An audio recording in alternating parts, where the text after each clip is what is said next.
Hello everyone, আসসালামু আলাইকুম। কেমন আছেন সবাই? আশা করি ভালো আছেন। আলহামদুলিল্লাহ, আমরাও ভালো আছি। আজ আপনাদের সামনে মজাদার একটা পিৎজা বানানোর ভিডিও নিয়ে আবারও হাজির হয়ে গেছি।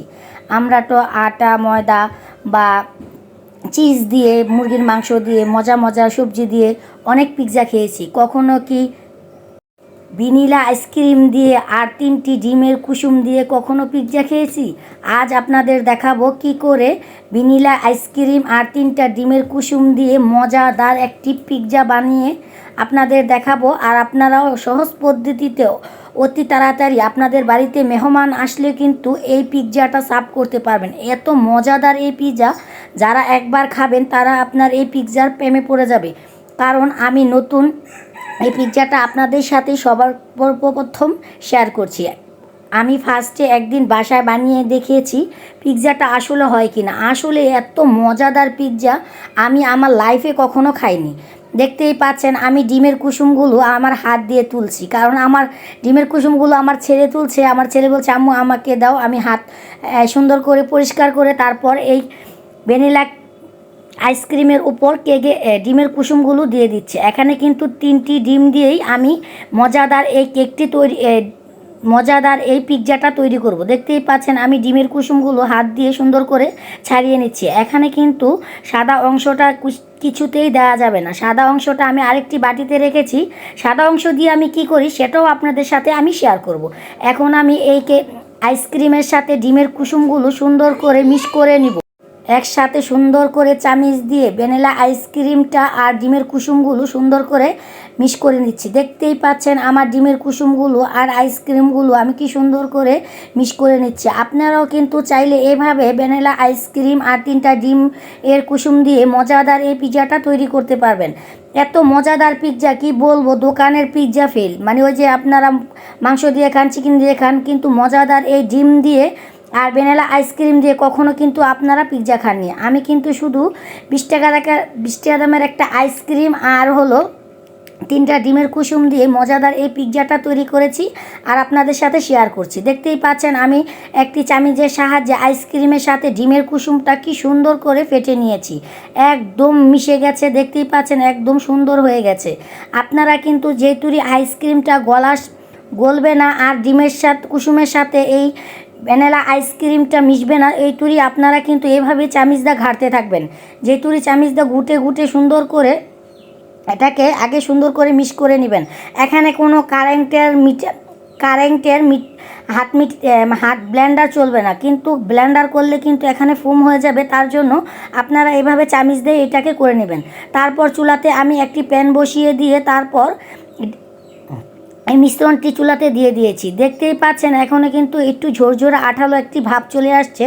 আপনাদের দেখিয়ে দিচ্ছি, আপনারা চাইলে মজাদার এই পিৎজাটা একবার হলেও বাসায় বানিয়ে খেয়ে নেবেন। এত মজাদার পিৎজা আপনারা খেয়ে অবশ্যই আপনারা নিজেরাই এটার তারিফ করবেন। আমার কিন্তু একটা জিনিস ভুল হয়ে গেছে। এখানে কিন্তু যখন এই গুঁড়ি আইসক্রিমটা শুকিয়ে এসেছে, আমি কিছুটা চিনি দিয়ে দিয়েছিলাম। আমার মনে ছিল না, আমার ক্যামেরায় চালু করতে আমার মনে ছিল না। আপনাদের আমি বলে দিচ্ছি, যখন দেখবেন পানিটা আইসক্রিমের থেকে যে পানিটা ছাড়বে, পানিটা যখন একটু শুকিয়ে যাবে, তাহলে আপনারা অল্প কিছু চিনি দিয়ে দিবেন, 2 চামচ বা 1.5 চামচ। এইভাবে চিনিটা দিয়ে আরও কিছুক্ষণ সুন্দর করে এই আইসক্রিমটা আর ডিমের কুসুমটা একটু ভাজা করে নেবেন। দেখতেই পাচ্ছেন আমার ডিমের কুসুমটা কি সুন্দর হয়ে গেছে। এখন কিন্তু আমি ভালো করে এটা ভেজে নিচ্ছি।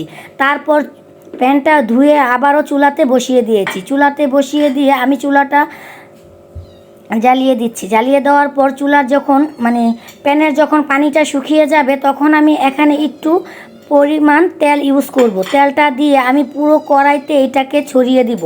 যেহেতু আমি এখন এই যে ডিমের অংশটা আমি এখানে রেখেছি, এই ডিমের অংশটা চারোপাশে এটাকে আগে ছড়িয়ে দিব। দেখতেই পাচ্ছেন সুন্দর করে চারো সাইডে আমি এটা ছড়িয়ে দিয়েছি। যখন একটু ডিমের সাদা অংশটা সিদ্ধ হয়ে সাদা টাইপের হয়ে গেছে, তখন কিন্তু আমি এখানে ডিমের যে কুসুমটা আর ভ্যানিলা আইসক্রিমটা একসাথে ম্যাগনেট করে নিয়েছি, এটা একটু ভালো করে ভেজে নিয়েছি। তখন আমি এটা কিন্তু পুরো ডিমের সাদা অংশের উপর সুন্দর করে ছড়িয়ে দিচ্ছি। দেখতেই পাচ্ছেন সুন্দর করে আগে ছড়িয়ে দিচ্ছি। আপনারা এভাবে চামিচ দিয়ে সুন্দর করে আগে ছড়িয়ে দিবেন। দেওয়ার পর যাদের ঘরে সয়া সস আছে ওরা এই সয়া সসটা এটার উপরে দিয়ে দিবেন। আমি 1 চামচের মতো সয়া সসটা এটার উপরে দিয়ে দিচ্ছি। দেখতেই পাচ্ছেন সয়া সসটাও কিন্তু আমি ঘুরিয়ে ঘুরিয়ে চারপাশে দিয়ে দিচ্ছি। আপনারা চাইলে চামচের সাহায্য দিতে পারবেন। এখন চামচ দিয়ে আমি একটু আবার নেড়ে দিচ্ছি। সয়া সসটা এক জায়গায় জমে আছে, তার জন্য এখানে কিন্তু আমি আরও কিছু ইউজ করব, সেটা হলো টমেটো সস। দেখতেই পাচ্ছেন এখানে কিন্তু আমি একটি পাতা টমেটো সস দিয়ে চারপাশে সুন্দর করে ছড়িয়ে দিচ্ছি, যাতে এই টমেটো সসটাই সুন্দর করে সব পাশে পায়। এখন কিন্তু আমি এই ডিমের সাদা অংশটা উল্টিয়ে দিব। উল্টিয়ে দেওয়ার কারণ হলো ওই পাশে যা যা আমি কাঁচা ব্যবহার করেছি ওটা যেন একটু সিদ্ধ টাইপের হয়, তার জন্য। এখন দেখতেই পাচ্ছেন এটাকে আমি সুন্দর করে উল্টিয়ে একটু চাপ চাপ দিয়ে মানে ভেজে নিচ্ছি। তেলের যে তেলটা কিন্তু একদম পরিমাণটা কম দিয়ে দিবেন। এখন আমি এটা উঠিয়ে নিচ্ছি। দেখতেই পাচ্ছেন আমার এই পাশে কিন্তু সুন্দর একটি কালার চলে এসেছে, আর আমার পিৎজাটাও কিন্তু তৈরি হয়ে গেছে। দেখতেই পাচ্ছেন আমার পিৎজা থেকে সুন্দর একটি ফ্লেভার আসছে, আর দেখতেই ফাইনাল লুক দেখতেই পাচ্ছেন পিৎজাটা দেখতেই মাশাআল্লাহ কতটা সুন্দর আর লোভনীয় লাগছে। একবার হলো আপনাদের বাচ্চাদের মজাদার এই পিৎজাটা নাস্তার টাইমে বানিয়ে খাওয়াবেন, দেখবেন বাচ্চারা আপনাকে এক দ্বারা বলবে যে আম্মু আমাকে এই মজাদার পিৎজাটা বানিয়ে দিন। এখন কিন্তু আমার মেয়ে বসে আছে এই মজাদার পিৎজাটা খাওয়ার জন্য। দেখতেই পাচ্ছেন কতটা লোভনীয় হয়েছে এই পিৎজাটা। আপনারা কিন্তু আর একদম নরম আর সফটও কিন্তু হয়েছে, কারণ যেহেতু এখানে শুধু ব্যানানা আইসক্রিম আর ডিম দিয়েই এই পিৎজাটা তৈরি হয়েছে। মজাদার এই পিৎজাটা আপনারা আপনাদের বাচ্চাদের স্কুলের টিফিনেও ব্যবহার করতে পারবেন। আমার এই ভিডিওটা যদি আপনাদের ভালো লাগে আমার চ্যানেলটাকে সাবস্ক্রাইব করে দিবেন, পাশে থাকা বেল বাটনটি বাজিয়ে নতুন নতুন ভিডিও পেতে আমাদের সাথেই থাকবেন। আল্লাহ হাফেজ।